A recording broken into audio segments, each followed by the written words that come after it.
Hi everyone, it's Tom Mackie here. A little while ago we did a video called Life as a Professional Landscape Photographer, and today I'm on assignment in a beautiful little town called Castlecombe. Now, a lot of you ask me who commissions nowadays. There are few and far between commissions nowadays. There are still some about, but primarily I know my clients and what they want to publish, so I keep these things in mind when I'm out shooting.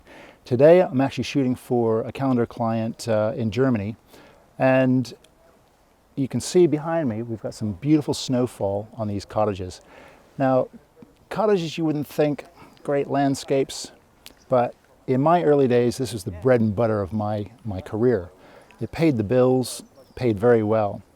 And when you have snow, fresh snow like this, it is the money shot. It is something that you've got to go out straight away, get those shots because you know they're going to sell. When you look at calendars, they always have to have a snow scene in it. So this particular shot here, I'm doing these beautiful cottages here with the river. I purposely chose a low angle. Did some shots in the river, along the river with the snow leading in, and using a long exposure, using a 10-stop ND filter, a big stopper.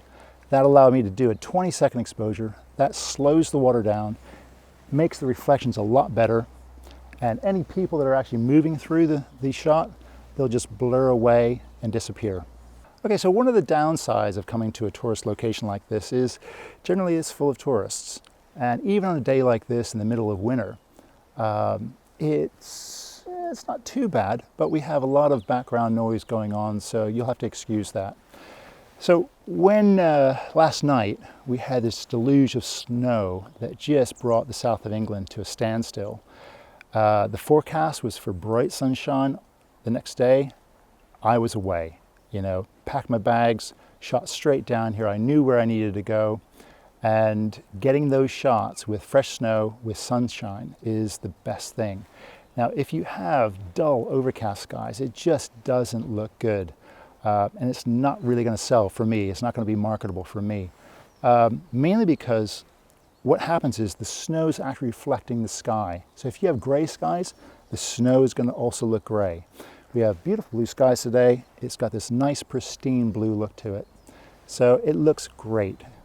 Okay, so we've moved location slightly, just so I didn't have to squint so much into the camera. So let's talk a little bit about property releases.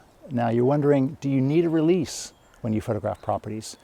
Now in this country, I can tell you, no you don't. If you're photographing from a public right away, then you don't. And if you're using it just for editorial, you don't.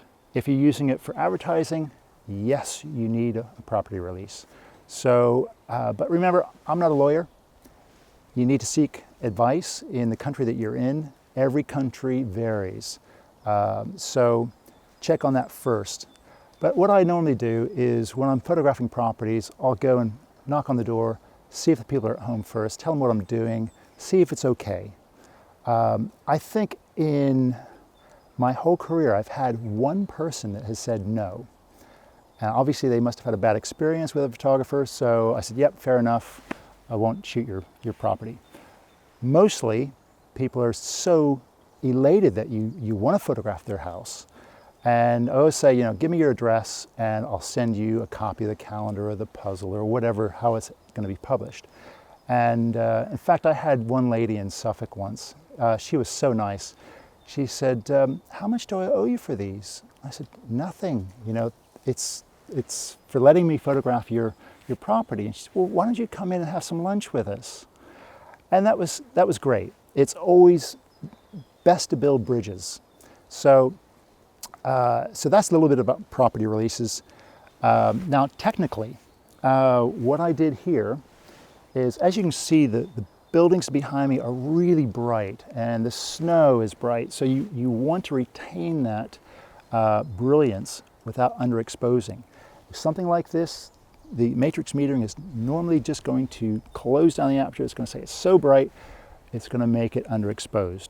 So you have to compensate for that. As I've said in previous videos, I like aperture priority. So I'm shooting an aperture priority, but using the exposure compensation to increase my exposure by a stop. and then I'm getting a really good exposure, proper exposure, not blowing out the highlights, and the shadows are fine as well. So I don't do work experience placement, but this is probably as close as you're going to get.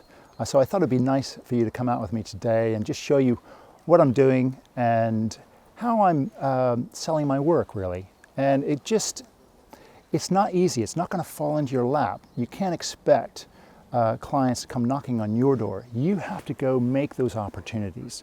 So if you're a part-time photographer wanting to go full-time, you've got to get out there and create opportunities for yourself. So my advice to you guys that are trying to make the leap and go full-time, what you're passionate about may not always pay the bills. So you have to remember what the clients actually require, make sure you provide that, and this will actually help you succeed in making a living and then shooting what you are passionate about.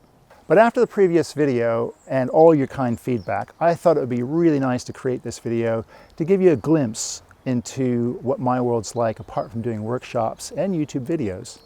But if you do have any other questions, put them in the comments below and we'll be happy to create a video in the future for you. So now I've been standing in this river for 15 minutes now, so it's time to go get warmed up. But I hope you've enjoyed this video, and if you haven't subscribed to our channel yet, please hit that subscribe button and definitely hit the likes. Remember, there's no business like snow business.